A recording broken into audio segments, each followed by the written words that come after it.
Good morning বন্ধুরা, শুভ সকাল। একটা নতুন ব্লগ নিয়ে নতুনভাবে হাজির হয়ে গেলাম। আজকে শনিবার মানেই ছুটির দিন মোটামুটি।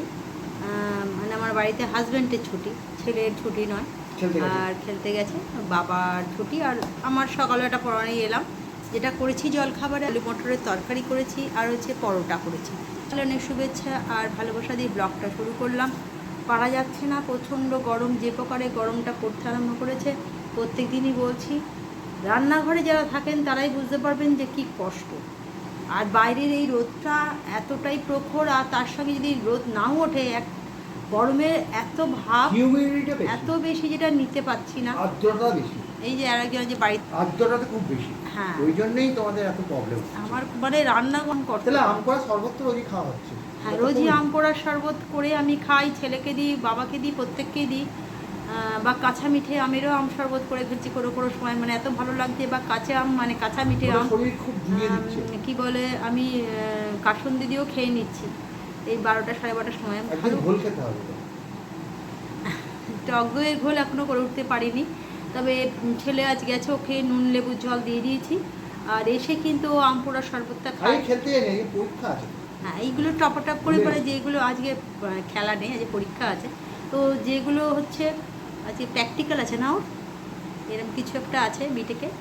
তো চলুন, যে কল্যাণী গেছে। হ্যাঁ, তো চলুন, পরে আবার আসছি। এই গরমের কথা আর কি বলবো, রান্না বান্না করতে হবে। চলে এলাম বন্ধুরা শুভ দুপুরের লাঞ্চ নিয়ে। প্রচণ্ড গরম, আর পারা যাচ্ছে না, এর মধ্যে সমস্ত কিছু করতে হচ্ছে। তো ছেলের ছিল পরীক্ষা, ও ফিরছে। আর যেটা আজকে করেছি সেটা আজকে দেখাই, একদম সেরম বেশি কিছু করিনি। গরম গরম ভাত করেছি, আলু ঢ্যাঁড়সের একটা তরকারি করেছি, আর হাঁসের ডিমের আজকে কারি করেছি। আর আর কিছু করিনি, মানে কি, এই গরমে আর কিছু পেরে উঠছি না, সেটাই এক কথায় বলি, আর কিছু পেরে উঠছি না। তাই এটুকুনি করেছি। হয় না রে বাবা, থাকতে পারছি না। তো চলুন, এই দিয়ে আজকে দুপুরের লাঞ্চটা সারতে হবে, কিছু করার নেই। কারণ সবচেয়ে বড় কথা, এই গরমে যে কিছু করব, রান্নাঘরে 1.5 ঘন্টা থাকা মানে প্রচণ্ড কষ্ট, কিন্তু কিছু করার নেই, থাকতে হচ্ছে আর করতেও হচ্ছে। তো সব মিলিয়ে এবার খাওয়ার পালা।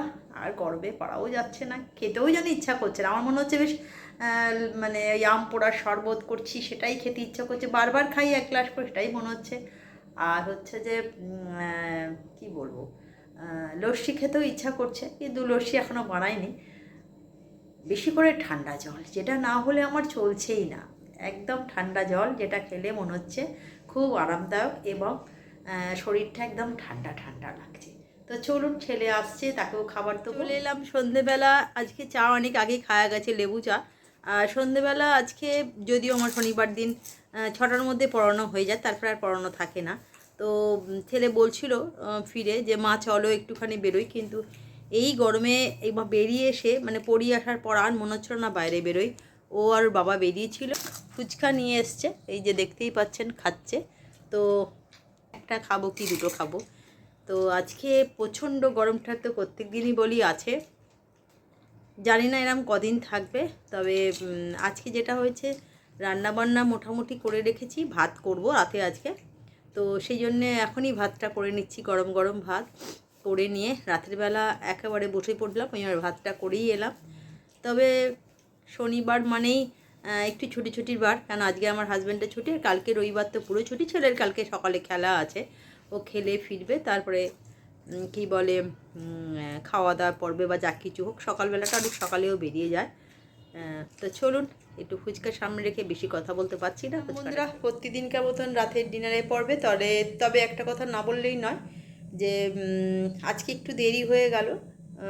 মানে মানে রাতের ডিনারটা যেহেতু ভাত হয়েছে বলে, ভাত করতে একটু টাইম লাগে, ভেবেছিলাম আগে করে নেবো, তা পরে ভাবলাম না থাক। তো এখানে চিকেন, ভাত আর আম। এখন আমটা পারবেন কেন, এখন আম রোজই একটা দুটো করে কাটবো, মানে ছেলের জন্য, ও প্রচুর ভালোবাসে হিমসাগর আম।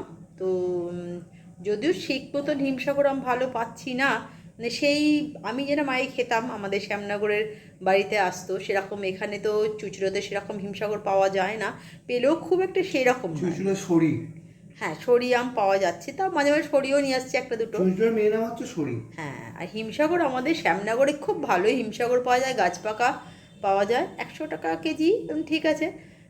একটু পরের দিকে হয়তো 80 টাকাও নামে, কিন্তু ভালো একদম গাছ পাকা পাওয়া যায়। তো চলুন, শুভরাত্রি, এখন সব শুভেচ্ছা আর কাঠ বাইরে ভালোবাসা পাকা রইল। ভাব দিচ্ছে। শুভরাত্রি।